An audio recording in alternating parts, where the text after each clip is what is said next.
All right, ready to dive deep into the world of Yoko Ono. Let's do it. Most people only know her as John Lennon's wife, but she was so much more than that. Oh, A absolutely. true artistic powerhouse in her own right. So we're going to take a deep dive into her incredible journey as an artist. We're using excerpts from her Britannica entry as our guide, and there's a lot to unpack. Tons of fascinating stuff. So much. So let's rewind way back, before the Beatles even entered the picture. Who was Yoko Ono in those early years? Well, she definitely didn't have your typical upbringing, that's for sure. Yeah. Born in 1933 in Tokyo to a wealthy family. Okay. And art was basically all around her from day one. Poetry, plays, classical music training. I mean, talk about a well-rounded artistic foundation. Wow, she was immersed in the arts right from the start. Yeah, and her family actually moved to the U.S. for a bit when she was a kid, so she got a taste of Western culture, too. Oh, interesting. So she had this incredible foundation in the arts from a very young age. Then she goes back to Japan, and she makes history by becoming the first woman to study philosophy at Gakushuin University. So what drew her to philosophy, and how did that shape her later work? You know, it's funny you should ask that. I think you can actually see those early seeds of her conceptual art in that choice. How so? Well, think about it. Philosophy is all about questioning norms, exploring ideas in ways that are a little less conventional, and that's exactly what she ended up doing with her art. But here's the thing, even with all her education, she kind of struggled to find her artistic niche, you know? Oh, really? Yeah, she studied writing and music in the US, but those traditional paths just didn't quite seem to fit her. Like, she had this restless creative spirit. Hmm. So what happened? Where did she finally find her voice as an artist? Well, this is where her first marriage enters the picture. Okay. And not just because of the romance, but her husband at the time, Toshi Ichiyanagi, was a composition student, deeply connected to the New York avant-garde scene. Oh, well. And suddenly, Yoko Ono found herself right in the middle of this, explosion of experimental art performance happenings.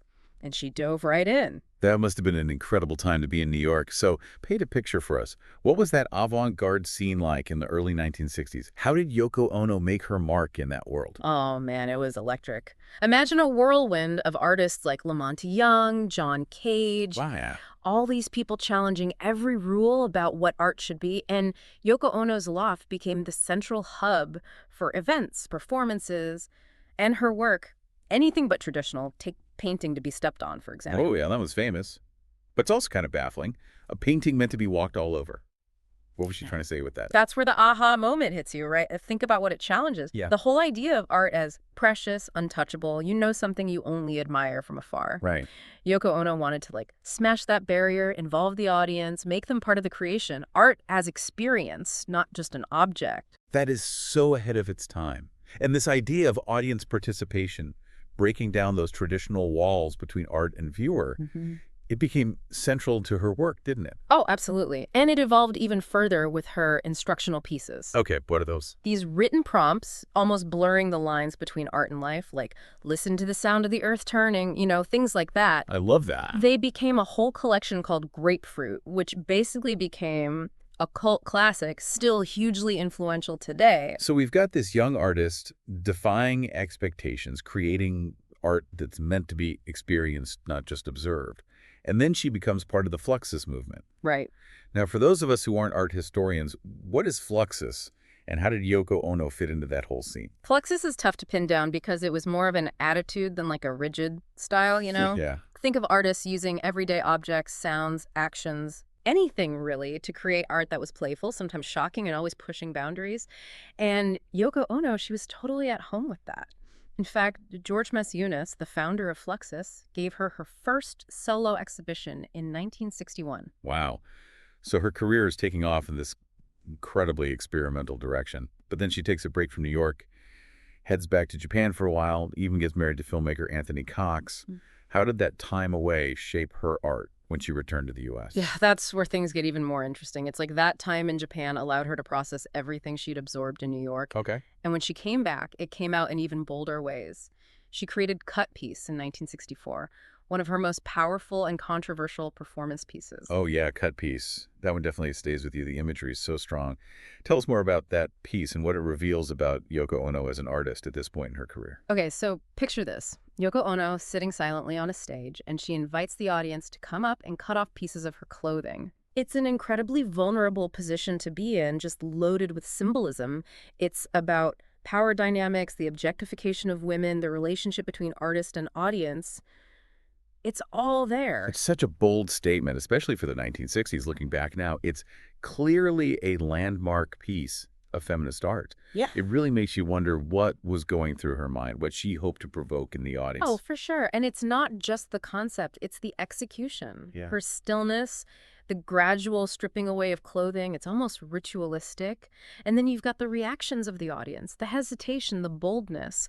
It all becomes a commentary on society as a whole. Wow. And then she moves to London, starts collaborating with Anthony Cox on films, some of which are, shall we say, quite provocative. Yeah. Big Four Bottoms come to mind. But London is also where her path crosses with John Lennon's, right? That's right, 1966, at an exhibition of her work, no less. But I think before we get to that chapter, it's important to just let all of this sink in for a minute. Because Yoko Ono, she was already a force to be reckoned with, pushing boundaries, sparking conversation, long before the Beatles even came into the picture. Absolutely. And it's that foundation, that fearlessness, Yeah. that makes the next chapter of her story even more fascinating. Yeah, because you put two strong artistic personalities together, sparks are bound to fly. So let's pick up there in part two. Yoko Ono meets John Lennon. Okay, so we left off with Yoko Ono thriving as an artist in London, and then, boom, John Lennon enters the picture. I mean, their relationship is obviously a huge part of her story, but I'm really interested in the artistic side of it. How did their connection impact both of their careers? Well, it really is a fascinating dynamic because it wasn't just romance. They were collaborators, pushing each other creatively in all sorts of ways. You start to see Yoko Ono's art incorporating more multimedia, film, and sound. And then you've got Lennon, who was already kind of experimenting, going beyond those typical pop song structures. Right. But with Ono, he dives even deeper into the avant-garde. So it's a two-way street, a genuine artistic partnership. But they weren't exactly playing it safe, were they? Oh, no, not at all. Their first collaborative album, Unfinished Music No. 1, Two Virgins, came out in 1968. Not exactly Beatles-esque, is it? No, definitely not. It's more like a sonic collage, Experimental soundscapes, music, concrete, and then there's that album cover. Ah, yes, the nude photo. Caused quite a stir back then. So were they intentionally trying to provoke a reaction, or was it a genuine artistic statement? Probably a bit of both, wouldn't you say? I mean, they were definitely challenging societal norms about nudity, how art should be presented. But I think it also points to a deeper desire to break free from all those expectations, to be raw and vulnerable in their art. Yeah, that makes sense. And when you think about it, that's kind of a recurring theme in both of their work. Oh, for sure. That desire for vulnerability, for connection, it also fuels their activism. The Bed-Ins for Peace, for example. It's performance art, but with this very clear message.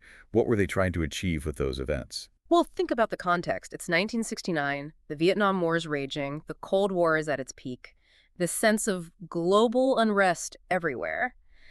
And here you've got this super famous couple using their platform to talk about peace, inviting the world's media into their hotel room of all places. I mean, it was radical, it was playful, and it was disarmingly sincere, all at the same time. But it wasn't without its critics. Yeah. Right? Some people saw it as just a publicity stunt, or even worse, trivializing a serious issue. How did they respond to that kind of backlash? I think they were ready for it. They knew their methods were unconventional, but they were committed to using their art to spark a conversation, to challenge the status quo. And in a way, all that controversy actually helped spread their message further. So their art and their activism were really intertwined. But of course, we can't talk about this period without addressing the elephant in the room, the Beatles breaking up. Right. How did that event and the public's often really harsh reaction to Yoko Ono impact her individually? It's hard to even imagine the kind of pressure she was under. Blamed for the breakup, subjected to, well, let's be honest, racist and sexist attacks. I mean, it was an incredibly difficult time for her, both personally and professionally. And yet, she kept channeling all of these experiences into her art. It's amazing that she could even create it all during that time. I know, right? She releases her solo album, Yoko Ono Plastic Ono Band, right in the middle of it all, in 1970. So what was her music like at this point? Was it influenced by Lennon's style, or was it something completely different? Oh, it's definitely its own thing. Imagine this blend of raw emotion and experimental rock. But with these elements of avant-garde, even echoes of traditional Japanese music like kabuki and opera. I mean, it wasn't easy listening. It was challenging, confrontational at times. but also incredibly powerful and just deeply personal. So she's forging her own musical path, even as she's navigating this, well, insanely complex personal and public landscape. But let's not forget, she also becomes a mother during this time. Their son, Sean, is born in 1975. How did motherhood influence her artistic journey? It was a major shift for her, absolutely. Both she and Lennon took a step back from public life to focus on raising Sean, and while she definitely continued creating, you can sense this noticeable change in her work. A tenderness, a reflection. Motherhood becomes a really prominent theme. It's a good reminder that artists aren't just these one-dimensional beings. They're constantly evolving, influenced by their experiences, their relationships. And for Yoko Ono, motherhood clearly brought a whole new layer of depth to her work. It really did. And even during that kind of quiet period, she was still laying the groundwork for what was to come. Because her solo music career, even with the critical acclaim, hadn't quite reached a wide audience yet. Right, and that's something we're going to explore in the final part of our deep dive. Yoko Ono's solo career, the recognition that came later, and the legacy she continues to build. Okay, so we've journeyed through Yoko Ono's early days, those controversial performances, her collaboration and activism with John Lennon, and how motherhood influenced her work. But there's still so much more to explore. Where does her path lead from here? Well, even with those amazing, critically acclaimed solo albums, widespread recognition for her music was still kind of eluding her. But that started to change in the 90s, and it happened in a really interesting way. Yeah, I've heard about this. It wasn't just people rediscovering her older work. Suddenly there's a new generation of artists sampling her music, collaborating with her. What sparked all that renewed interest? It's partly the rise of electronic music, hip-hop, the whole remix culture. All these artists were sampling, taking sounds from all genres and incorporating them in fresh ways. And suddenly, Yoko Ono's experimental vocals, those avant-garde soundscapes she'd been creating for decades, they were being woven into new contexts, and a whole new audience was discovering her. It's like she was ahead of her time and the world finally caught up. Yeah. But it wasn't just about people sampling her music. She was actually part of these collaborations. Oh, absolutely. She totally embraced it, working with artists like the B-52s, Sonic Youth, even younger electronic musicians. It wasn't about nostalgia. She was pushing boundaries, experimenting right alongside them. That's what's so inspiring about her, that constant evolution, that refusal to be put in a box. But let's talk about her solo music from this later period. What were some of the albums that really stand out, and how did they build on what she'd already established? Well, in 2007, she released Yes, I'm a Witch, which was a collection of her songs reinterpreted by other artists. It really showcased her influence across so many genres. Everyone from the Flaming Lips to Cat Power to Peaches contributed. Wow, that's quite the lineup. And then, in 2009, she brought back the Plastic Ono Band for the album Between My Head and the Sky. Now, that's an album title that screams Yoko Ono. What was the sound like on that one? It's this awesome mix of her classic experimental side, but with a more polished contemporary production. There's this driving energy, some punk rock influences, and then you have those unmistakable vocals, ethereal and powerful all at the same time. So she was still pushing boundaries, but also embracing those new sounds and technologies. What a testament to her staying power as an artist, remaining relevant across decades. It really is. And speaking of staying relevant, let's not forget her visual art. Remember how we talked about painting to be stepped on back in the beginning? Oh, yeah. That whole conceptual, interactive approach, it stayed with her throughout her career. Right. She never abandoned those early ideas, even as she moved into different mediums. Were there any major exhibitions or installations from this later period that really captured her vision? Absolutely. In 1989, the Whitney Museum in New York held a major retrospective of her work. It was this huge moment, really solidifying her place in the art world, beyond her connection to John Lennon. Yeah. And then in 2015, MoMA, the Museum of Modern Art, they did a retrospective too, focusing on her early work, which just further cemented her legacy. So she's finally getting the recognition she deserves as a groundbreaking artist in her own right. And it's not just museums. She even won a Golden Lion for Lifetime Achievement at the Venice Biennale in 2009. It's amazing to see her work embraced and celebrated on this global scale. It really is incredible. And the thing is, she's never stopped evolving. She's written a musical, New York rock, created installations all over the world, and she's constantly engaging with social and political issues through her art. It's amazing. And speaking of recognition, we have to talk about the recent news about Imagine.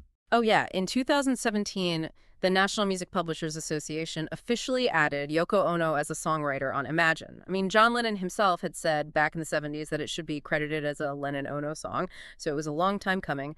But it's such a fitting tribute to her influence on, well, one of the most iconic songs of all time. Here we have Yoko Ono, a woman who defied categorization, who faced intense scrutiny and personal tragedy, and yet never wavered in her commitment to expressing herself through art. What do you hope our listeners will take away from this deep dive? Hmm.